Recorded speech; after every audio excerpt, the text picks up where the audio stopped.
Rise up!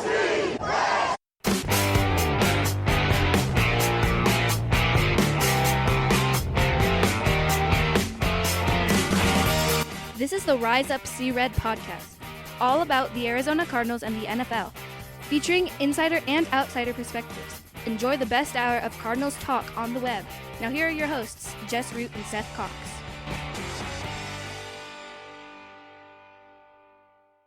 Hello, Arizona Cardinals fans, and welcome to the latest edition of the Rise Up See Red podcast. I'm your host, Jess Root, from CardsWire.com, the Arizona Cardinals site from the USA Today NFL Wire. And Seth Cox is with me, as is almost always the case. He's from RevengeOfTheBirds.com, the Arizona Cardinals site from SB Nation, and also one of the hosts of the NFL Draft Breakdown podcast. We're at episode 337, and unfortunately, we have to talk about another loss at home. 3 straight home losses for the Cardinals. They are 3-3 at home this season, 10-3 overall, and now not only not the number 1 seed, they're the number 3 seed. Seth, what were your biggest take? Because just initial takeaways from this game. That's what we're going to talk about in this edition of the show. We're talking about our takeaways from the game, more or less. Where did the Cardinals go wrong? What happened in that game as they lost 30-23 to the Los Angeles Rams on Monday Night Football? We are going to break down their chances for the division. We're going to break down their chances for the number 1 seed. We're going to speculate a little bit about some injury, in particular on DeAndre Hopkins, who suffered injury late in the game, and then preview our Week 15 matchup against the Detroit Lions, an abysmal team that should get the Cardinals back on track and be 8-0 on the road. But Seth, let's talk about that game first. What were your initial reactions to how things went? If you went from start to finish, now that you've had a day to look over it, do you feel better about the loss? Do you still feel frustrated? Do you feel bad? Where are you at mentally with what the Cardinals did on Monday night? I think the biggest thing is you're frustrated that they continue to struggle at home, because it's counterintuitive to the whole, like, hey, let's be the best team in the NFC thing, right? So I think that's the big one right now, and that's the first thing that comes to mind is, why does this team struggle at home when they're right now just so, they're not just good on the road, they're flat out dominant. It's nearly perfect, honestly, the way they're playing. Their games are playing out nearly perfectly on the road. So it was just disappointing to see that they're once again struggling at home. But I think the things that stand out are that if they can't run the football inside, in goal to go situations, they really have struggled in the pass game. And I don't know if that's something to do with DeAndre Hopkins' injury, if that's a Kyler thing. I have to kind of like go back and look at all of it to really figure it out. But this season, it's proved to be a little bit of an issue when they do get into goal to go situations. If they're not just able to pound the ball in with James Conner or run, kind of the RPO situations with Kyler and Chase Edmonds, they tend to struggle, and we've seen that. And I think, whether it was this game or you go back to that Packers game, that's going to be something that they're going to have to fix when they get into the postseason, because it's not that they're a bad team in the red zone, it's that they get bad when they get basically in those short field situations where they have to be able to throw precision routes or run precision routes and timing things. And that's been one of the things that we've seen this season. And that's odd, because they were, for much of the season, they were one of the best teams in goal to go offensively. Yeah, but that's what I would have to go back and look, but I think a lot of those are just their ability to run the football. And so you wonder how much of it, like the Kyler or the the initial interception, that was just, I mean, sometimes other teams make great plays, right? Like that does happen. And that was an instance where Aaron Donald just, made a great play. He was able to get his hands up at the last second, deflect the ball, and Ernest Johnson was able to catch the ricochet because Kyler read it right and threw it on time, to Zach Ertz. It was just, a great play by Aaron Donald. And sometimes, I mean, this is, the lame excuse, but those are pros too, man. They get paid a lot of money too to make plays, and that was just one of those plays. Now, the other situations in the game were different. I mean, and you think about it. I mean, you think about the fact that when you talk about what sticks out, it's again you want to say unforced errors, I guess, right? Like you've got the tipped interception, which is chalk it up to just like one of those fluke plays. You've got and then you've got the drop on fourth down inside the 10 with a guy that's supposed to be one of the best, and he is consistently, but one of the best receivers with the best hands in the NFL. And so those are two catastrophic plays in a game. And they lose by 7 points. I mean, how different does that game look if they just kick the field goal, in both situations? Now they're only down 1 at the end. And, and so all of it tends to lead to Monday morning quarterback, or in this case, Tuesday morning quarterbacking. But I think the reality is, and I said this last time, this team is really good. And that, I think, is the most frustrating thing, because more than anything at home, they seem almost lackadaisical and nonchalant about things. And that to me is the frustrating thing, because they don't come out with the same urgency that they seem to play with on the road. I'm going to point to something. Well, one, if we look back at what went wrong, I think essentially it came down to the first interception. The Cardinals were really in control of things. They were moving the ball really well. That if Donald doesn't tip that pass, that's going to be a touchdown. And from what it looked like, Ertz would have had the touchdown. They would have been up to 10-0. And I kind of feel like that the entire rest of the game kind of changes after that, because they're able to do what they've done for most of the year and play from ahead.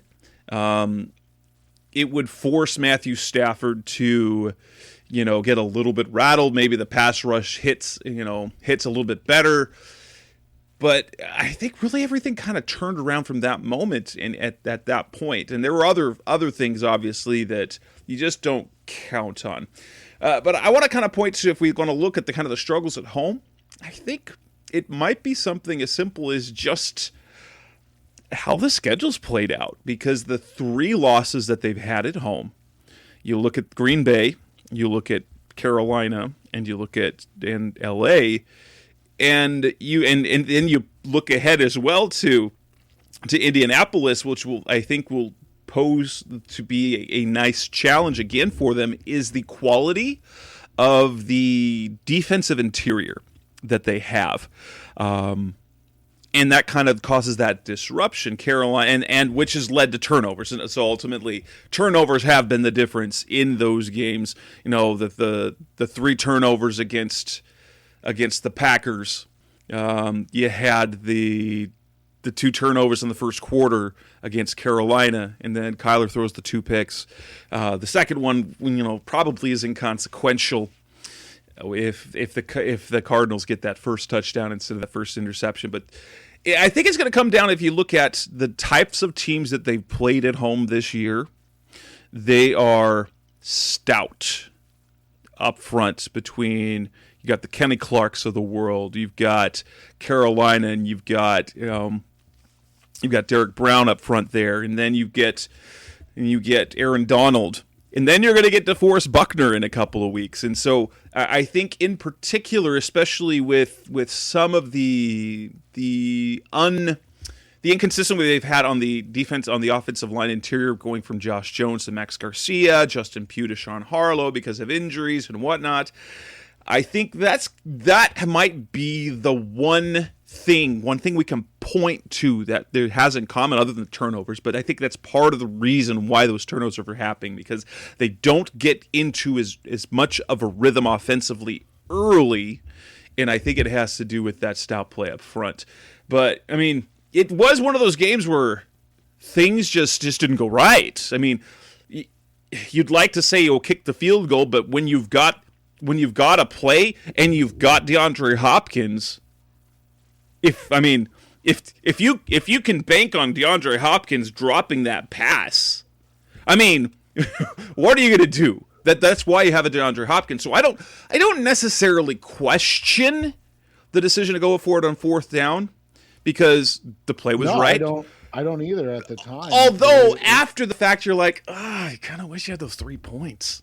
Yeah, and I mean, but that's hindsight. And like you said, the frustrating thing is more that they executed perfectly and didn't come out with the play. And that's, to me, the frustrating aspect of it, because you've got a team that was in desperate need of their stars to make a play. And what happened? They didn't. Yeah, that was kind of it, is that the Cardinals were in a position, because of the losses between injuries and the COVID protocols, the Cardinals receivers should have had huge games because they were down. They didn't have 2 of their 3 top cornerbacks playing, and so they were left to Darius Williams, David Long, a guy who had been benched, and then Connor Orr or something. I don't even know the name of the guy that was playing the other cornerback spot. The receiver should have come up big.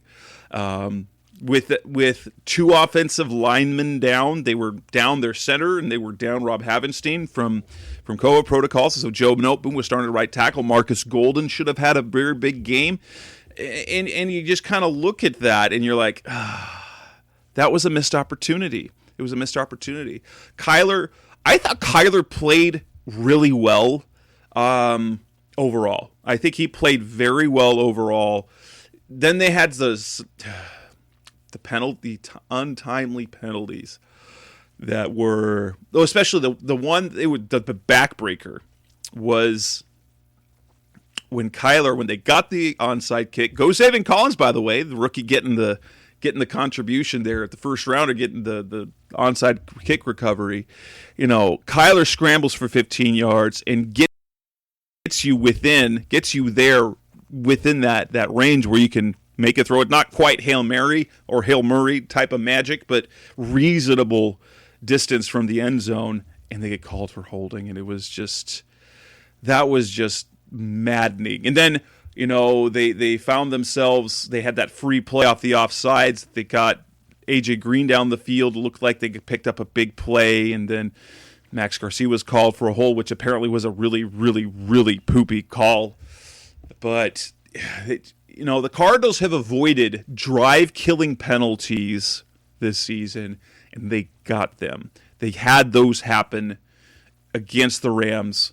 And it was a number of things. So they had the interception in the end zone, which kind of turned things around. That probably is of all the adversity they faced, that was the cause of all of it. That play, take that one play again, I think everything goes differently. So they have that. They have bad penalties.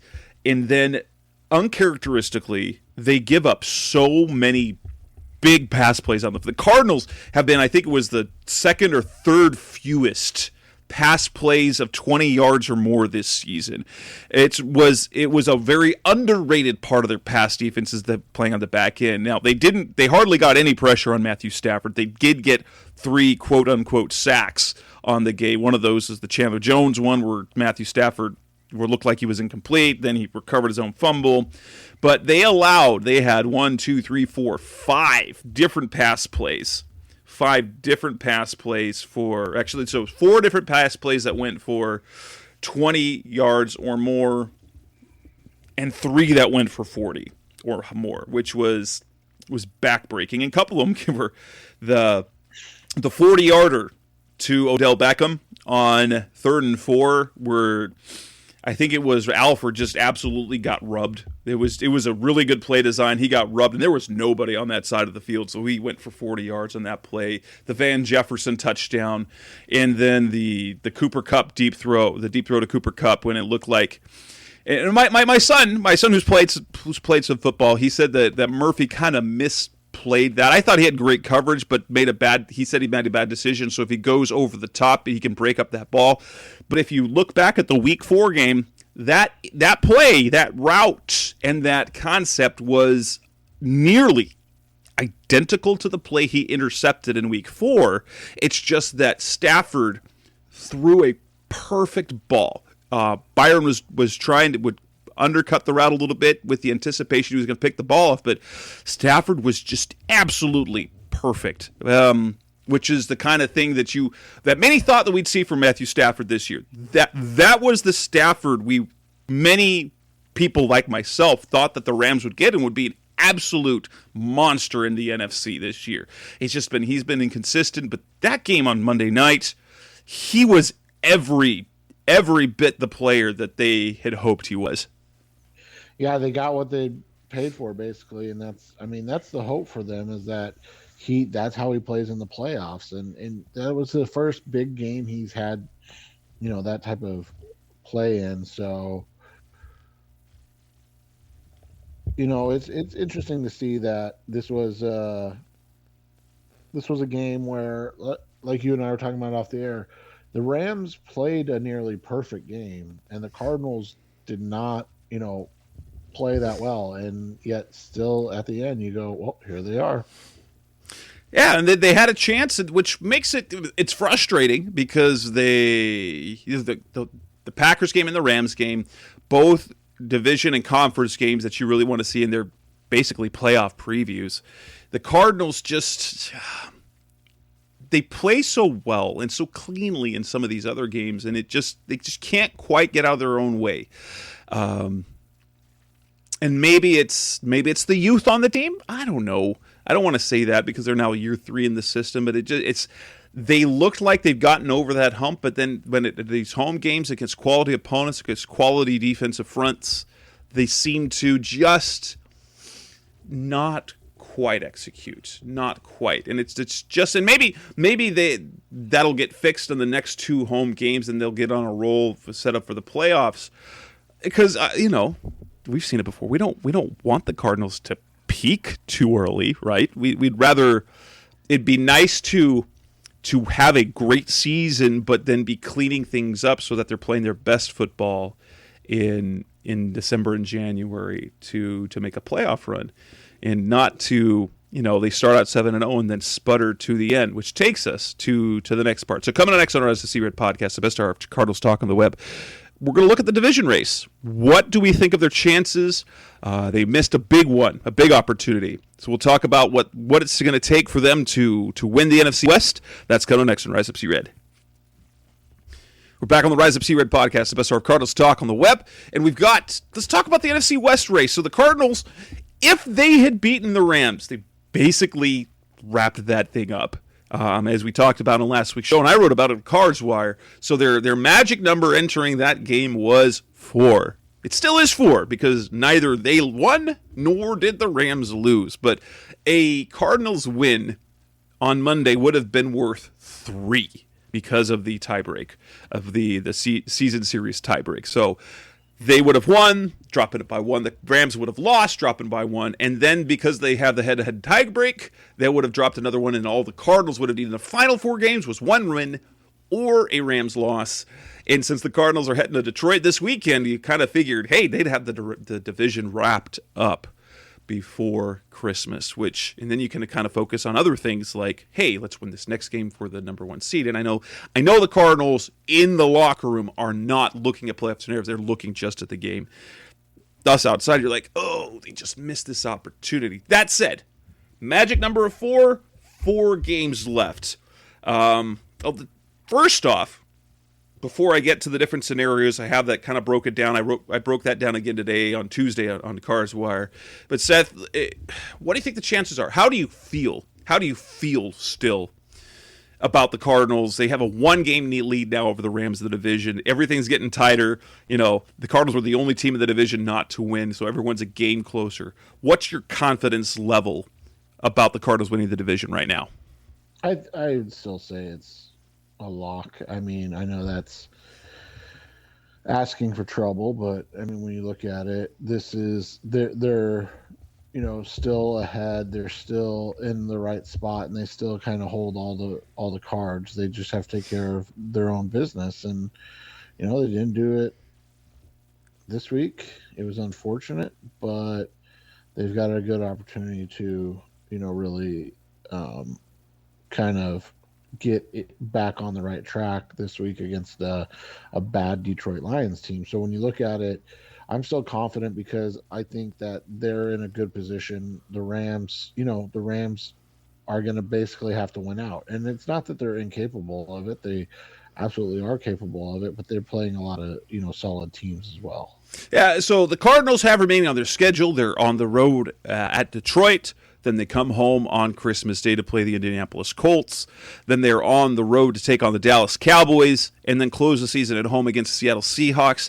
The Rams still have 2 division games left in their schedule. They will host the Seattle Seahawks this week, then travel to Minnesota, I believe is what they've got.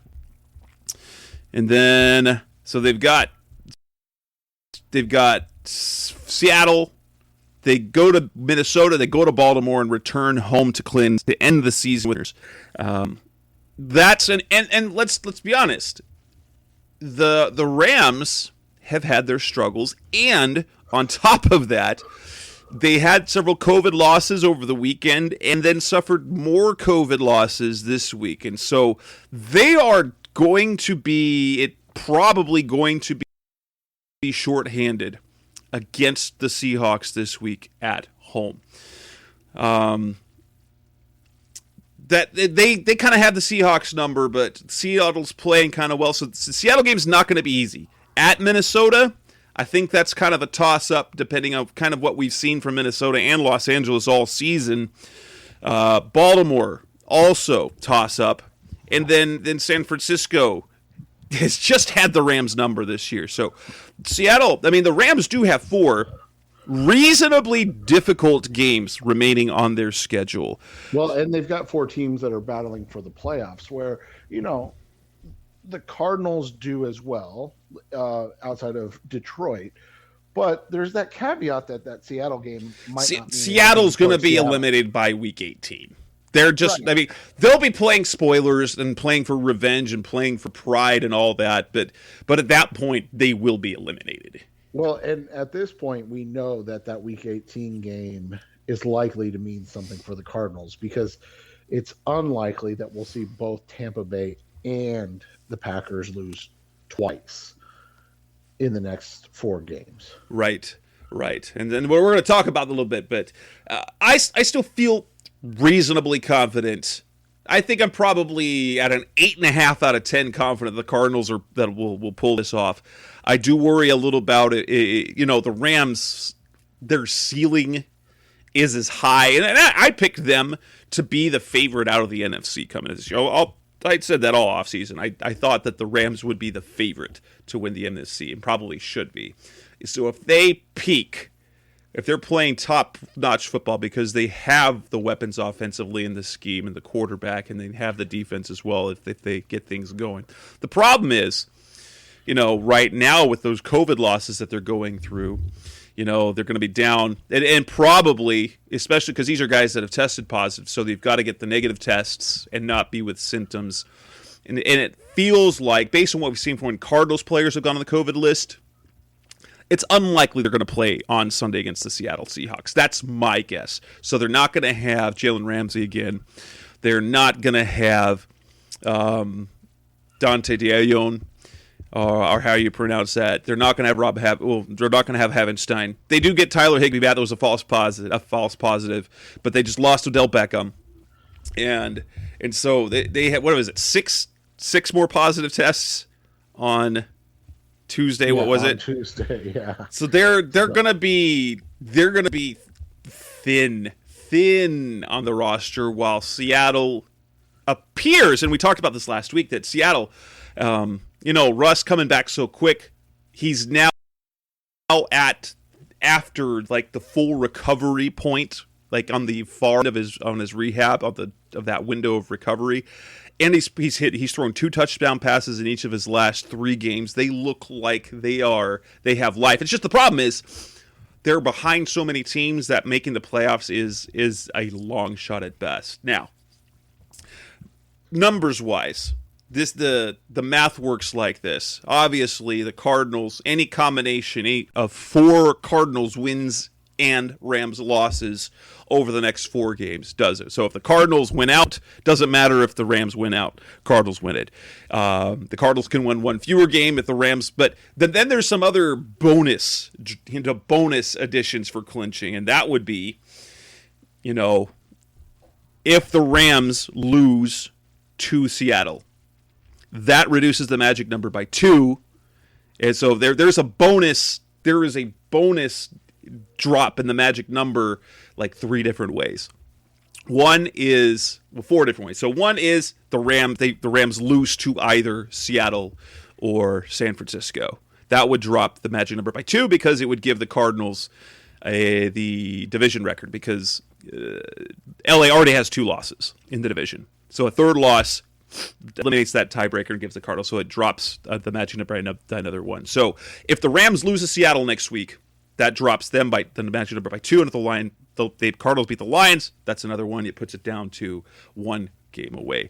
The Cardinals, so the same thing is, we hope it doesn't go all the way to Week 18, but if the Cardinals beat Seattle in Week 18, that as well is worth 2 if that bonus hasn't been used already. And then there's the 2 games that the Cardinals have, but you have to look at the common opponent. So the Cardinals and the Rams play 4 games against the 49ers and Seahawks, 4 games against the AFC North, and 4 games against the AFC South this season. And then you look at the record that way. Right now, the Cardinals are 8-1 in the 9 games that they have of those. They still have a game with the Seahawks, they've got the Lions, and they've got the Colts that factor into that. The Rams are 6-3. And so if the Cardinals beat the Lions and the Colts, that also clinches an extra number off the magic number, because then they will have locked up the common opponent one. Likewise, if the Cardinals beat the Lions or the Colts, and the Rams lose to the Vikings, does the same thing. So, win 4 games, combination of 4 wins and losses. If they beat Seattle, that takes an extra 1 off. LA loses to Seattle or San Francisco, same thing happens, drops an extra 1. But Cardinals beating both the Colts and the Lions, or the Cardinals winning 1 and Minnesota losing against Minnesota also does the trick. If you had to pick a week for the Cardinals to clinch, what week do you think that probably is? Is it 16, 17, or 18, do you think? I think it'll be week 17. I think that you'll have that game against, they have, you said, the Vikings, right? Yeah. So I think they'll lose to the Vikings. And then who do they have in week 17 again? They have Baltimore. Yeah, so I think they'll lose those 2 games, and the Cardinals will beat Dallas to clinch. That'd be fantastic. I'm going to early pick. Think that the Cardinals will wrap it up on Christmas Day. That they'll beat the Lions and beat the Colts, and that the Rams will lose one of those two games in the next 2 weeks. Probably, if I pick one, I'm right now, based on what I know right now, I haven't made any picks for the week yet, but I'm picking Seattle to win this game. I think that the Rams are just going to find themselves in a really bad situation by the end of the week. Yeah, that could be true. And I mean, that would be fantastic. Yep. So that's how that goes. We both still feel pretty confident about that. I'm kind of at 8.5 and think that they'll have it wrapped up week 16. Seth saying week 17. But coming next on the Rise Up See Red podcast, the best hour of Cardinals talk on the web. Let's move on and talk about the number 1 seed, which looks a little less certain at this point. That's coming up next on Rise Up See Red. We're back on the Rise Up See Red podcast, the best hour of Cardinals talk on the web. The Cardinals no longer are the number 1 seed. They're actually the number 3 seed behind the Packers and the Buccaneers. All 3 teams now at 10-3.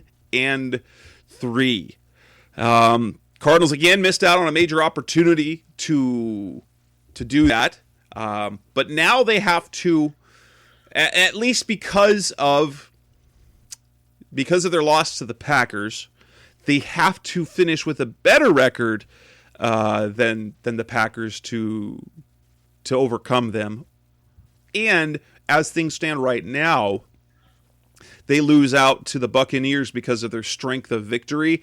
And that's not going to get help this week when the Cardinals ultimately beat the Lions, because that 1-win Lions team is going to tank their strength of victory, is how that's going to end up looking. Well, because the Buccaneers this week will play the Saints. And I will say this, the Cardinals probably have the toughest schedule of the 3 teams, wouldn't you say? I think the Cardinals and Packers both have a fairly schedule. And we'll look at the Buccaneers schedule, like, what in the world? Here's who the Buccaneers have left the rest of the way. This week they host the Saints. Okay, that'll be a good game probably. New Orleans got a good defense, but I mean, Taysom Hill. Then they go to Carolina. Carolina's a hot mess right now. They go to the Jets. They're the Jets. And then they finish the season at home against the Panthers. So, no one would be surprised to see them win those final 4 games. And then they would have ended the season with an 8-game winning streak. That's ridiculous. The Packers are at Baltimore this week. We'll find out if Lamar Jackson is healthy for that game, but they might luck out and end up with Tyler Huntley. Then they host the Cleveland Browns, host the Minnesota Vikings. They already lost to the Vikings this season, and then travel to play the Lions in Week 18. The Lions game is a win. There's no way that they're going to lose to the Lions with the number 1 seed on the line. The Browns are banged up. The Browns are a solid team. Minnesota is a maddening team to follow based on what they've done this season, who seem to magically... They've led by 7 in every single game of the season. And, they're not that good this year. How do you see the Packers schedule playing out for them? I think when this is all said and done, looking at it, the Cardinals are going to end up with the 2 seed. I think they had to have been perfect the final 5 weeks, and I thought they were primed to lose a game coming up here. One more game this season before the Rams game. I just didn't know if it would be the Rams game or that Colts game. So you look at it. I think the Bucs walk to the 1 seed at this point. Like you said, they're just they're fortunate this season. They had a schedule that It became easy at the end of the year. It didn't Yeah, look that exactly. easy. It didn't look easy because it's not their fault that the Panthers suck. I mean, it was there's based on the beginning of the season. Because if you're getting the Saints with Jameis Winston, that was going to be a tough game. And Carolina looked so good early on, but then they've fallen apart. So you had 3 division games in their final 4. That looked formidable. And you look at it, and you look at, the fact is, of the 4 games for the top 3 teams, every team basically was going to get one gimme. The Cardinals get the Lions, the Packers get the Lions, and the Bucs get the Jets. So I mean, everybody was in the same spot. It just happened to turn out that the Panthers and Saints suck, and so that's just, it's just unfortunate. Then you look at the Packers. It's all going to come down to me how much fortune they get in this. That means, do they have to play Lamar Jackson, and or are they able to get Tyler Huntley, who is in a bad backup, but again, you probably Aaron Rodgers against Tyler Huntley. What are you thinking there? Yeah, so when you look at it, you just see, if it comes out, I could see them losing 1 to 2 more games. I could see them losing to the Ravens and Browns. I could see them losing to the Vikings and Browns. I could see them losing to the Browns and Vikings. And that being said, you and I could also see where the Cardinals lose to the Colts or the Cowboys. More likely the Colts, based on how they played this year at home, right? But, yeah.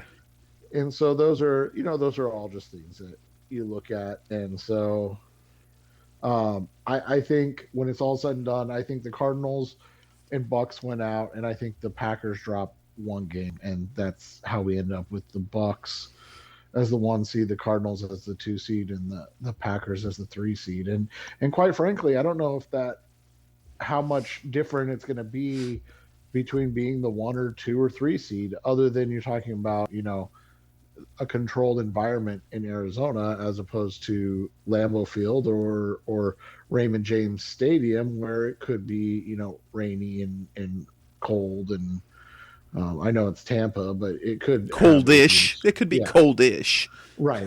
And obviously Lambeau. But the reality is, if you finish as a top 3 team in this thing, and we haven't talked about Dallas, but they've got that head-to-head against Dallas where, they should be able to take care of things. But, if they end up as the 2 or 3 seed and they play, the Packers, honestly, what's the difference between playing the Packers and a Rams team that's at full strength and hot, so that's kind of how you have to look at it. I don't know if there's any difference really. Yeah, it really honestly is. It doesn't matter at this point, especially with what we believe about the teams at the top of the NFC. We believe that the Cardinals are championship caliber if they stay healthy. We believe that the Bucs are, they won a championship already. The Rams at full strength are championship caliber. The the Packers are. And heck, if Dak Prescott gets right, the Cowboys, they are capable as well. And the AFC is a mess, but right now the NFC is the top of the NFC. It is so top heavy with those 5 teams, and then the rest are just.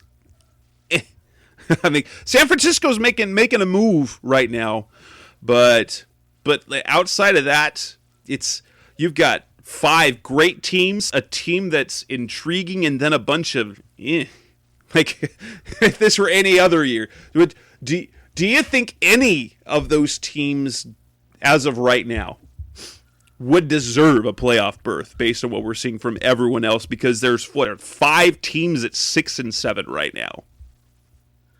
I can tell you the team you don't want to play is probably San Francisco, just because when you've got a dominant pass rusher in Nick Bosa, that can win you games.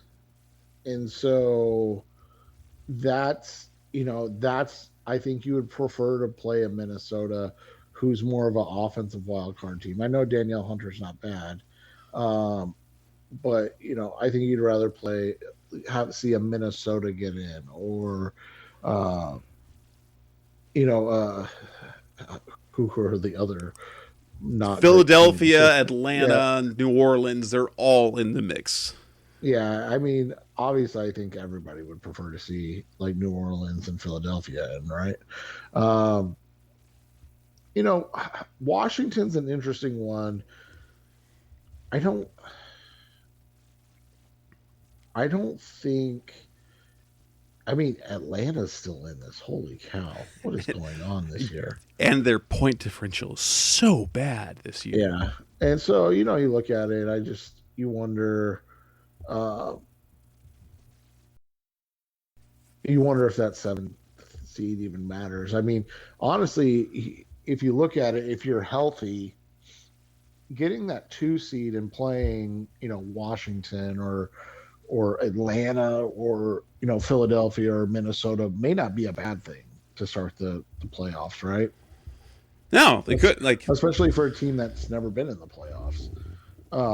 I mean, with this regime and these players and everything, because you think about this, and we're not trying to soften the blow or anything like that, but we're just talking realistically. If you're the 1 seed, you get that bye week. We've seen how this team handles bye weeks, and then you play LA again. Oof. I mean, and I know everybody's saying, well, yeah, but then you don't have to play Tampa Bay or Green Bay in the second round. You're going to have to play those teams one way or the other. Right. Well, and it's almost, it feels like a more failed season if you get the bye and then lose in the divisional round. If you win in the wild card and lose the division round, it doesn't feel as much of a failure. And now with the number 1 seed, especially because you're the number 1 seed, because now the number 1 seed's the only one that gets the bye. That's the kind of the interesting thing. I almost wish that fans, and you look over, Peyton Manning and the number of times they got bumped in the division round in his career. I almost wish that teams were almost basically considered having a playoff win by getting a playoff bye. And because it would make things look better because they got deeper. It's not like they're getting bumped in the wild card round every year. Right. Well, and you look at it, like you said, this year's the top 5 teams. And even, I mean, you can even throw in San Francisco in that mix. Like, man, the NFC, the AFC is a much weaker conference this year. Let's just put it that way. Like, between and I think Kansas City comes out of it, and because they've been up and down, but they're the most tested in terms of right out of the groups that are in there now. This isn't the same New England, and so you look at it. I think in the end you're in a good spot. I mean, obviously you prefer to be the 1 seed. Being the 1 seed's awesome, but when you look at it, I mean, jeez. In the AFC, 7 and 6 isn't even in the playoffs right now, right? I mean, and so they've got a really good chance to finish with the top 3 seed. And if they finish with the top 3 seed, they're either playing Washington or San Francisco. That's right as of right now, that's not a bad thing. And so I think you're happy with where you're at. You get that first round, you get a chance to play an inferior opponent and really kind of get yourself started. Yeah, absolutely. Coming next on the Rise of C-Red podcast, the best hour of Cardinals talk on the web. Kind of have to talk about injuries again as DeAndre Hopkins has a leg injury. What do we think the impact on the offense will be if he has to miss time again? That's coming next. Rise of C-Red. You're back on the Rise of C-Red podcast, the best of Cardinals talk on the web. Cardinals just keep losing guys, it seems. They've overcome the injury situation, but 2 Two injuries in particular of note that came out of the end of that Rams game was one, DeAndre Hopkins, who had to come out of the game. The end zone attempt when he was covered by two guys, he landed funny, had to come out, and Antoine Wesley had to come in and finish the game for him. And then James Conner, kind of on the last play of the game, was limping off the field, stayed on the ground extra long.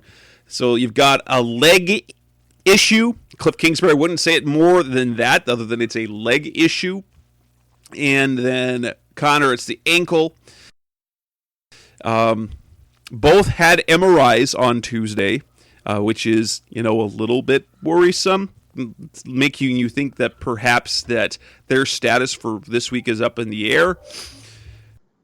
Obviously in the Detroit game, it's not a huge deal, but the rest of the games, I think it does matter. Obviously, that Indy game would be a big one. For Hopkins, they just need him back. He changes the complexity of the offense because it allows other guys to flourish more than anything else. Because everybody's worried about him.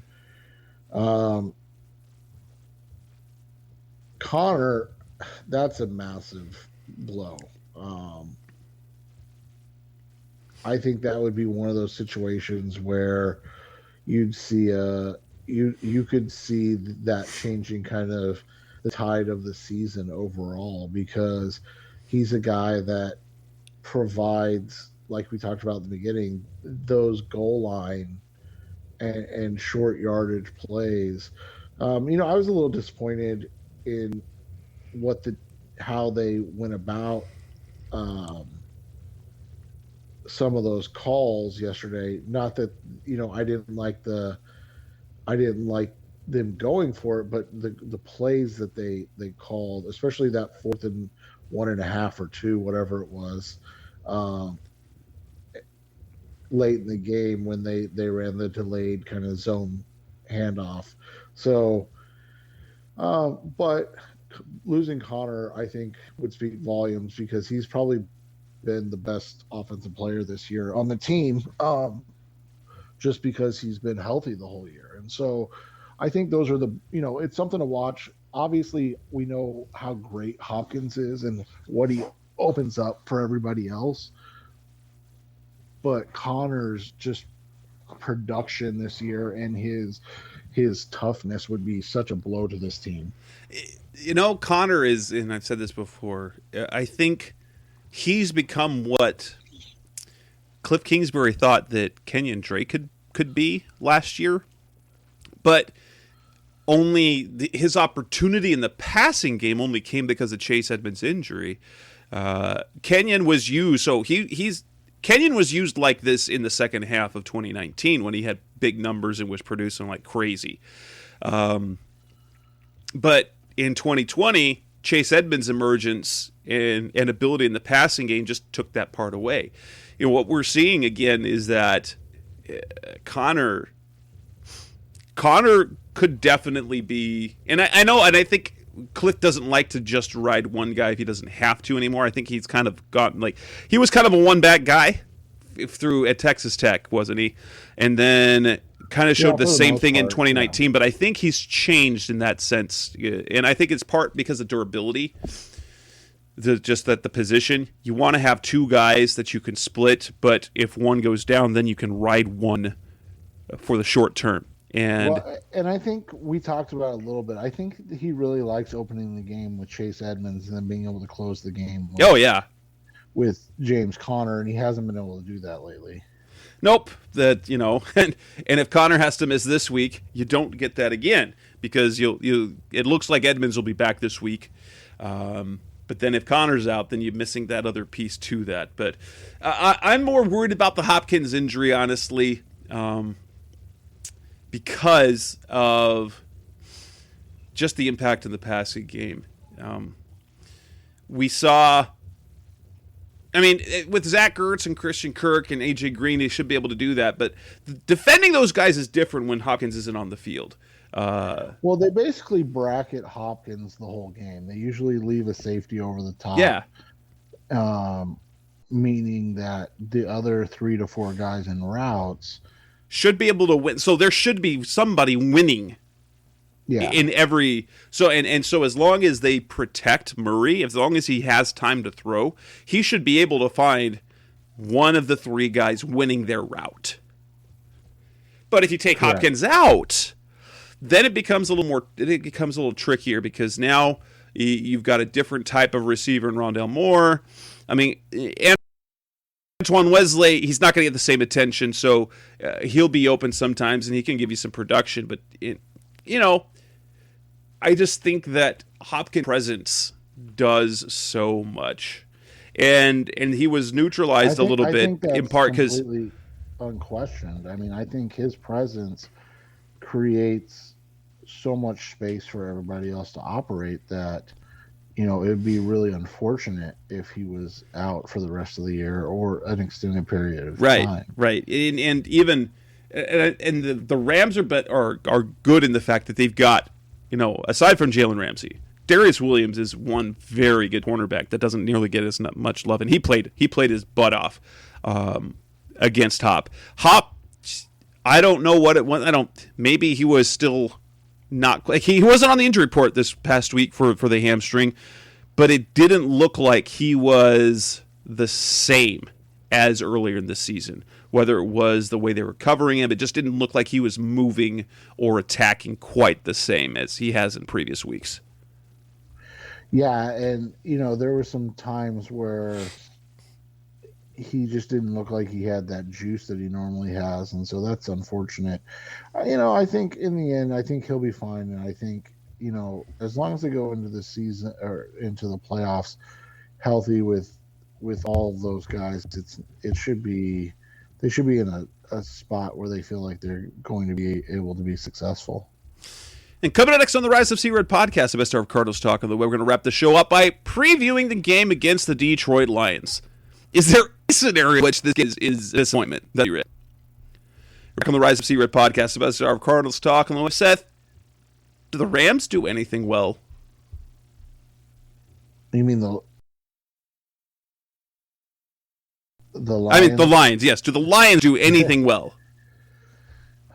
Yeah, it's tough, man. I mean, they've had their moments, so I think they've got toughness, and that's about it. They are a physical team that plays really hard, and that goes a long way early when you lack talent. And what I mean by early is that goes a long way early in games where you feel like you can keep playing, but when the rubber hits the road and you just begin to talk about talent, they lack so much, and that makes it really hard for them to win football games. And there's a reason that they lose a lot of games in a lot of close games. So you look at it, they haven't got the production from their early draft picks that they had hoped. The Hawkinson hasn't been bad, but hasn't been worthy of whatever pick he was. The number 8 pick, I think. Yeah, I mean, you just don't pick tight ends that early, man. Like, it doesn't make sense. Jared Goff is, obviously Jared Goff. He completes a lot of passes, but outside of that, he doesn't put up a ton of other numbers. Is Swift healthy? I don't even know, if I'm being completely honest. I don't remember if he's played much. But yeah, Hawkinson's their leading receiver with 583 yards receiving. He was out this week, I think. Yeah, I thought Swift was out this week because they went with Josh. No, who was the running back this week? Jamal Williams. Williams played. Oh, Godwin. That's who it was. I think Godwin Ikwebuike. Oh, yeah, I have seen that name in the box scores. And Yeah. like, that's a person. I'm sure that's a person. Yeah. So you look at it, that's what happened. happens, man. I mean, Craig Reynolds was the other one I was trying to think of. I knew there was a Reynolds name. Yeah, Craig Reynolds, an undrafted free agent from Cootstown. That's a made up school. I'm convinced of it. Yeah, I think so. But yeah, so I mean, you look at it, they lack talent. Yeah, Cootstown University, it's a real place. Holy cow. But you look at it, I mean, they've struggled this season. Well, you just look at the offensive production. They're averaging 16 points a game, and they're giving up 27 a game. And so while they are tough, and they've been in close games. So a lot of close games. They lost by 2 to the Ravens. They lost by 2 to the Vikings. They had the tie with the Steelers. They lost by 3 to the Browns. They lost by 2 to the Bears. They won. Their one win was a 2-pointer against the Vikings. But on the last play of the game, yeah, by the way. But at the same time, so if things go their way, they're ugly football games. But then you've also got the blowouts. They lost 38-10 to the Broncos. They lost 44-6 to the Eagles. The Rams put up 20. So the Bengals 34-11. The Packers 35-17. They gave up 41 to the 49ers in week 1. And so they kind of play one of two ways. So they're playing ugly, they're unwatchable games because the football is so ugly, like from both sides of the ball. Or they're playing unwatchable games because they're blowouts. Well, and I wrote about it today. The Cardinals opened as 13.5-point favorites, and part of the reason is because this Lions team has scored only 20 points or more in a game twice. Like you said, in the opener, so week 1, and they lost 41-13, and then in week 13 in a 29-27 loss or 29-27 win. They've not scored over 20 points in any other game, which is hard to understand, right? I mean, that's tough to get when you look at like the Cardinals and we lament, a bad game or two, and the Cardinals have scored 20 points or more in every game but 2, and they won one of those, their win over the 49ers. So you look at it, these are just teams on polar opposite ends right now. Obviously, they don't have the quarterback figured out. I think they like Dan Campbell as a coach. Wouldn't you agree with that? It looks like it. It looks like it. At least he's got them trending. So that's the thing. So if you look at the hiring. So Steve Wilkes, 2018 with the Cardinals, compared to, they went 3-13. The Lions are 1-11-1 after 13 games with Dan Campbell. But it feels like there is more belief in the building than there was here, because it felt like, at least in 2018, the belief in the building fell out very, very, very early. Yeah, and I just think that these guys played hard for Campbell, and that's really something you can't measure. And I know that's cheesy and it's silly and everything, but I think it's something that's true, especially about this team. And they will run the ball. If they will run the ball a lot if they have the opportunity to do so.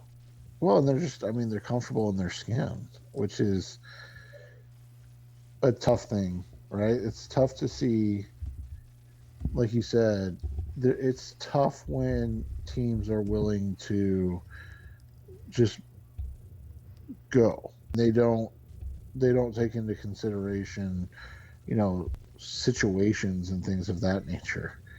And so when a team that knows they're bad is bad, and they have a chance to, like you said, play ugly football that gets them a chance to win,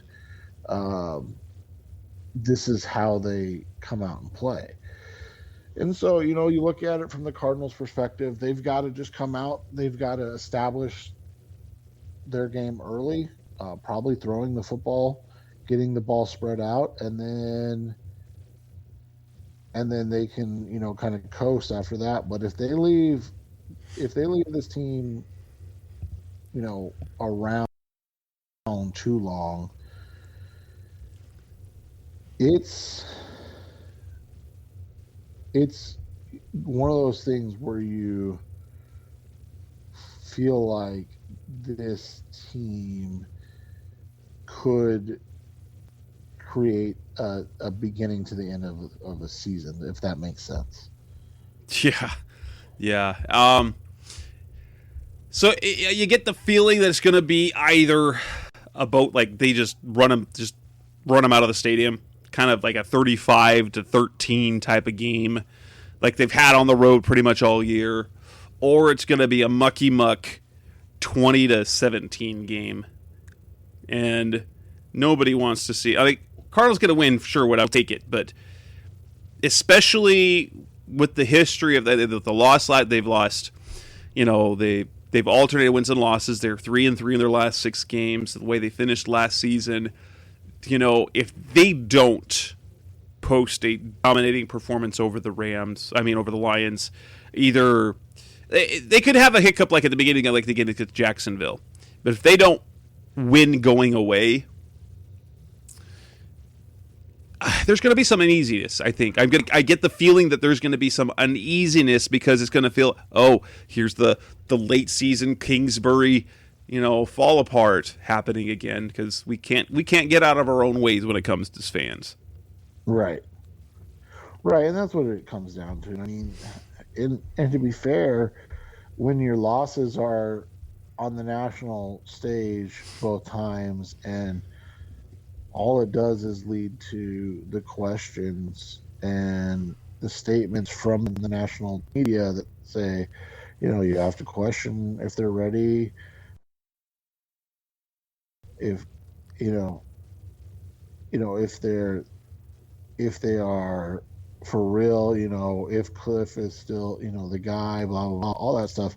I mean, he's got a better record than Bill Belichick right now, but there's no question that Belichick is the coach of the year, and the reason why is it's because this league, just like anything else, is what have you done for me lately. And if you are 3 and or if you've lost 3 games in the last 5 or 6, then all of a sudden there's question marks. It didn't matter that Belichick started 1-3 or whatever he started, right? He's doing it with a rookie quarterback. But that's what I'm saying is and it doesn't matter that McVay was lost 3 in a row at one point or whatever it was. None of that matters, because right now they're playing well. And That's the same thing for Cliff. If Cliff goes out and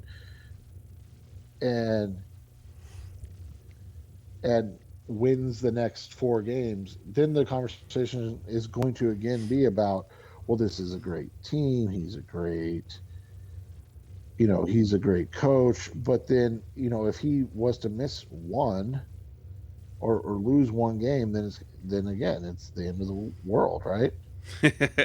So if you had to pick 2 players on offense for the Lions and 2 on defense to keep your eye on, I'm going to look at on defense.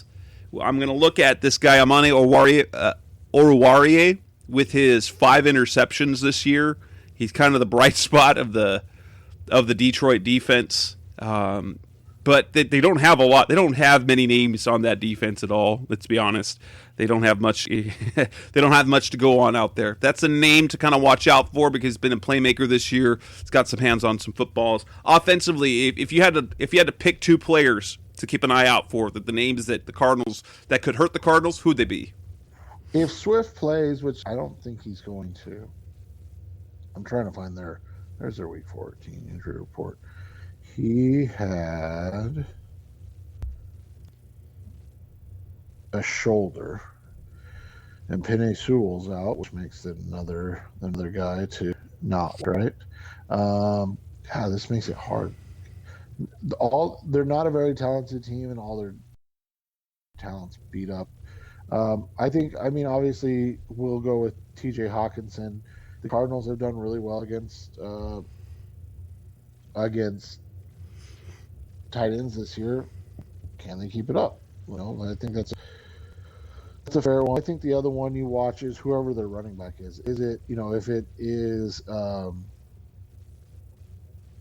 Jamal Williams, he's had a nice little season for them. If it is Godwin, Agwabuke, or Craig Reynolds, like, how do they respond to these guys? And are they able to hold up against them? So I would say it's Hawkinson, and then whoever the lead back is. Obviously, if Penei Sewell plays, I'm really interested to see how he does against Chandler Jones. And interesting, low key. Here's stat you might not have known. Cardinals have not beaten the Lions since 2015, and they have not beaten Jared Goff since 2016. All right, kill two birds with one stone. They have granted, that's part of the McVay thing, because the Goff, who now has one win in his career when he wasn't coached by Sean McVay. Yeah, I expect this to be probably 34-10, 34-13. That's what I'm kind of expecting. I agree. I'm going to slightly disagree. I think they get their first 40 burger on their Ooh. I think Prater has a big day coming home, so to speak.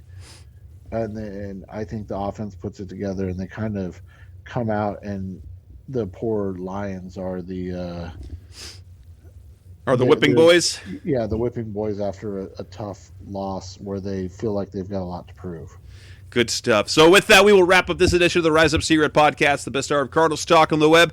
Ideally we'll be talking about a team that's on the verge of clinching the division. We've got a Christmas Day game next week, but as far as I know, Seth, you're good for a show on Tuesday night next week?